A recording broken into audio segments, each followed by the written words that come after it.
Dear My Diary. Kali ini aku teringat sebuah peristiwa yang membuat gempar masyarakat satu desa di daerah Bandung Barat. Kejadian ini diceritakan oleh saudaraku yang bernama Ade.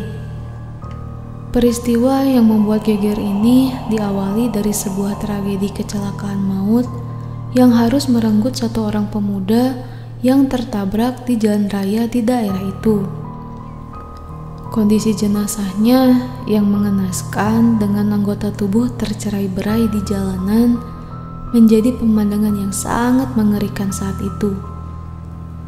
Para warga sekitar pun bergotong royong untuk membantu mengumpulkan sisa-sisa jenazah yang berserakan.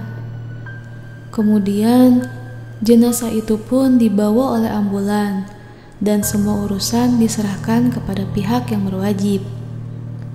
Para warga pun membubarkan diri dari tempat kejadian dan pulang kembali ke rumahnya masing-masing.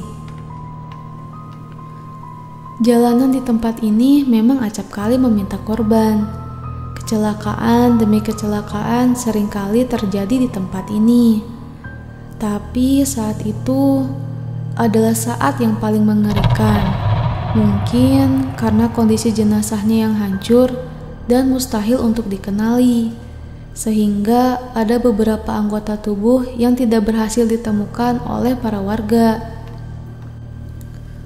Semenjak kejadian itu, tepat di depan gang menuju ke rumah Ade, seringkali tercium bau amis tiap malam menjelang. Dan mulailah rangkaian peristiwa aneh dan menyeramkan yang dialami oleh warga sekitar lokasi kejadian. Lebih khusus lagi kepada warga yang membantu mengumpulkan potongan jenazah. Saat itu Ade baru pulang dari tempat temannya sekitar pukul 8 malam. Tepat di depan gang, ada perasaan tidak enak tiba-tiba muncul dan membuat was-was. Hidung Ade mulai mencium bau amis yang menyengat. Samar terlihat dari ujung jalan ada bayangan hitam sedang berjongkok seperti sedang mencari-cari sesuatu di atas tanah. Ade berdiri dan terus memperhatikan bayangan hitam itu yang lama-kelamaan menjadi jelas karena pendaran cahaya lampu dari rumah-rumah yang ada di situ. Ya, Ade tidak salah lihat. Bayangan hitam itu adalah seorang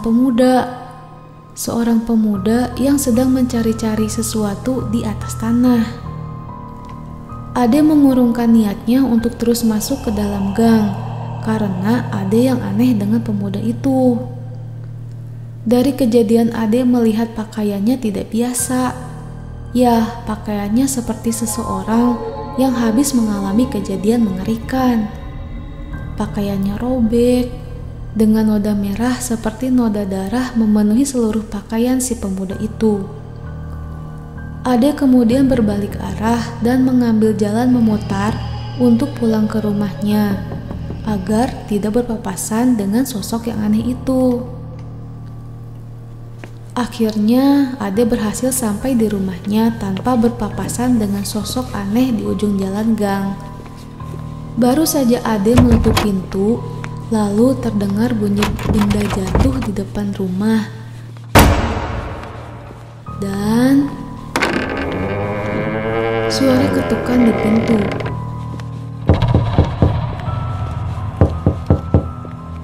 Normalnya sih Ade akan langsung buka pintu karena berarti ada orang di depan pintu.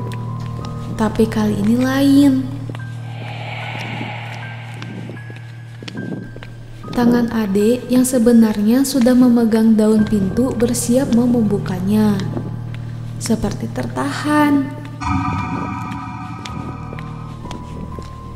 Karena dari balik pintu Ade mendengar suara rintihan kesakitan dan tangisan. Tangisan yang begitu memilukan.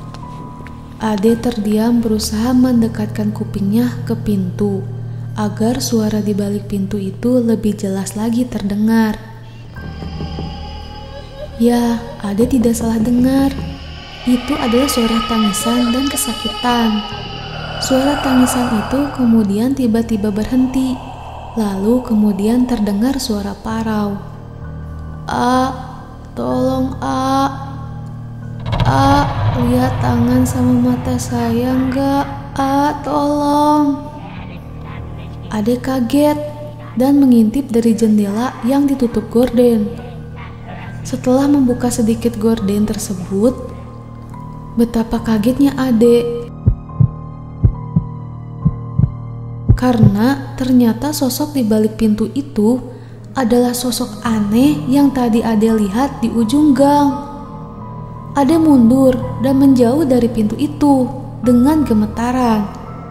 Karena jelas terlihat sosok aneh itu berlumuran darah. Satu tangannya terlihat putus. Dan matanya, matanya.